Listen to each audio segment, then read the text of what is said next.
આ તો હું ઠંડો થઈને બેઠો તો, બાકી સાતમી કાઢીએ સૂર લાગતો ને તો આ દિયોર એકે ગુંડાને જીવતો ના જવા દેતો ગોમની બહાર. અરે જીતુભાઈ, આટલો બધો ગુસ્સો નહીં.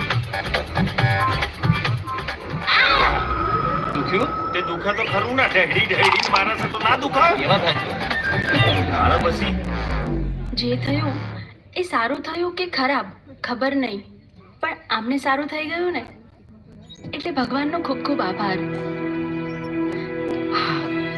સારું થયું બેટા તું આવી ગયો, પણ તું ગયો તો ક્યાં? અને તારી સાથે છોકરી હતી એ? અરે મેરેજ મૂકો ગયો તો, કીધું તું ને એ જતી રહેવાની છે. હશ, સારું થયું. શું કીધું? કઈ નહીં. આ બધા ગુંડાઓ તારું નામ કેમ લેતા હતા? એવું શું કર્યું તે? અરે મેં કઈ નથી કર્યું. હા તો પછી એ બધા તને કેમ શોધતા હતા અને તારું નામ કેમ લેતા હતા? કદાચ એ લોકોને મારા હાથે પ્રસાદ ખાવાનો લખ્યો છે. પણ આ મારા બેટું મને આ સમજણ ના પડી કે આ બધું તમે શીખી ચોથી લાયા હે? અરે આ જો ઘરના ઓગણામાં કૂતરું આવી જાય તો બલાડાની જેમ ઘરમાં ઘૂસતા હતા, અને હીરો જેવી ફાઇટિંગ કરીને ગુંડાઓને શું ધોયા છે પૈસા? એ તો હવે આ બધી પ્રભુની લીલા. અરે બહુ સવાલ ના કરો, હું થાકી ગયો છું, ભૂખ લાગી છે. માખણ ખવડાવ ને. માખણ? મારા ઘરે માખણ છે, લઈ આવ. હા લઈ આવ. હવે તો તારે જ લાવવું પડશે ને. એ લગીર મારા માટે લાવજો નહીં લગાવવા નાસા પર. મટી અરે જાય. વાહ, ચાલ ચાલ. અને ભૂખ લાગી છે ને, જલ્દી કંઈ બનાવી લઈએ. હા.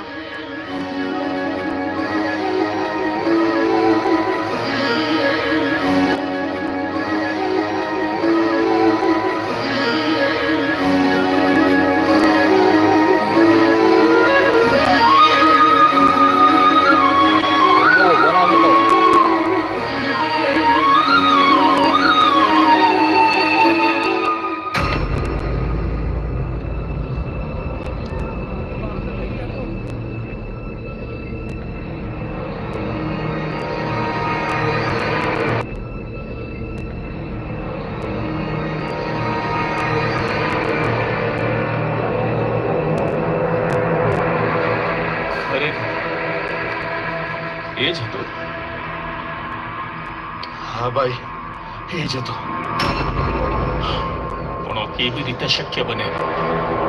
એને તો આપણે આપણા હાથોથી જ ઉપરથી એટલે બધાને મારે. જાણે એનામાં કોઈ તાકાત ના આવી ગઈ હોય. સાચું કહેશે તો અત્યાર સુધી એ હતો ક્યાં અને પાછો કેવી રીતે આવી ગયો? અત્યાર સુધી હતો ક્યાં અને પાછું ક્યાંથી આવ્યો? કોઈ નથી જાણતું. એ આપણા ધંધા વિશે બધું જ જાણે છે. બરબાદ,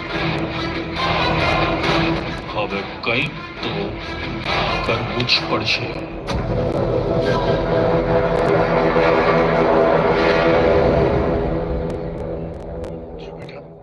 વિક્રમ સારો છોકરો છે, ના. સંભાળીને રહેવાનું સાથે. અરે વિક્રમ, આવો આવો ભાઈ. હા, અરે તું ઊભી શું છે? અરે કેટલા દિવસ પછી આવ્યો છે, સરસ મજાનો નાસ્તો બનાવી લાવ. પપ્પા, મને ખબર છે વિક્રમને શું ભાવે છે. અચ્છા. આવો. વિક્રમ, હવે તો સારું છે ને તને? સારું. મને શું થયું? નહીં એટલે રાધા એમ કહેતી હતી કે તારી બોટ વાવાઝોડામાં ફસાઈ ગઈ હતી ને તું ક્યાંક પહોંચી ગયો હતો. હા જુઓ ને, પછી ને મને કશું યાદ જ નથી. એટલે તને કાંઈ જ યાદ નથી? બોટમાં શું થયું તું, શું નહીં? મારે એ બોટ જ યાદ નથી કરવી. તો બોટમાં શું કામ ગયો હતો? કોની સાથે ક્યારે ગયો હતો? કદાચ મારે નવો અવતાર લેવાનો હશે એટલે જ ગયો હોય છે.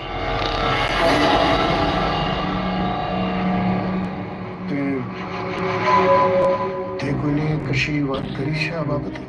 કઈ વાત? જેની તને ખબર પડી ગઈ છે. મારે કોઈને કશું કહેવાની જરૂર નથી. સમય આવશે બધાને ખબર પડી જશે. શું ખબર પડી જશે?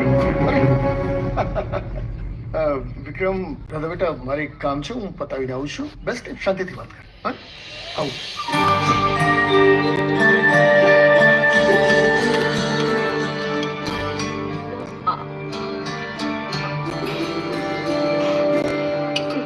નહીં છોડવું એ વિક્રમને. આ છૂટ્યું કોઈનાથી ડર્યો નથી. એ મારી આંખ સામે ફર્યા કરે છે. માર ખાઈ દો બધાની સામે મારી ઇજ્જત ની. ક્યાં જાય છે? વિક્રમને મારવા. શાંતિ રાખ. કોઈ ઉતાવળીયો નિર્ણય કરવાની જરૂર નથી. તમે તો એનું ઉપરાણું લેતા જ નહીં. પ્રાણું નથી લેતો, મળીને આવ્યો છે. આ બાબતની એને કાંઈ ખબર નથી. તો સારું છે ને, આજે નહીં તો કાલે એને મરવાનું તો છે જ. હા. હાથ છોડો. તમને અચાનક એની એટલી ચિંતા કેમ થવા લાગી? એમ ના વિચારતા તમારો જમાઈ છે એટલે બચી જશે. અલ્તાફ, મોડું સંભાળીને બોલજે. શાંતિ રાખો બંને.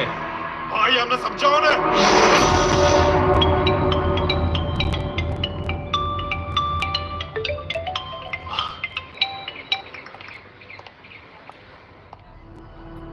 બોલો બોલો મારા મોંઘેરા મહેમાન. મોંઘેરા મહેમાનને મોંઘા રહેવા ક્યાં દીધા છે તમે? અરે મિનિસ્ટર સાહેબ, આમાં શું છે કે સંબંધો બંને બાજુ સચવાય. આપ તમે જ મોંઘા થતા જાઓ અને અમે સસ્તા. આ તો કેવી રીતે ચાલે? રાજન, આ વખતે ઓપોઝિશનનું જોર જરા વધારે છે અને આપણી પાર્ટીથી થોડા નિર્ણયો એવા લેવાઈ ગયા છે કે પબ્લિકમાં થોડો રોષ છે. એટલે ઇલેક્શન સુધી પ્રચાર કરવા માટે અને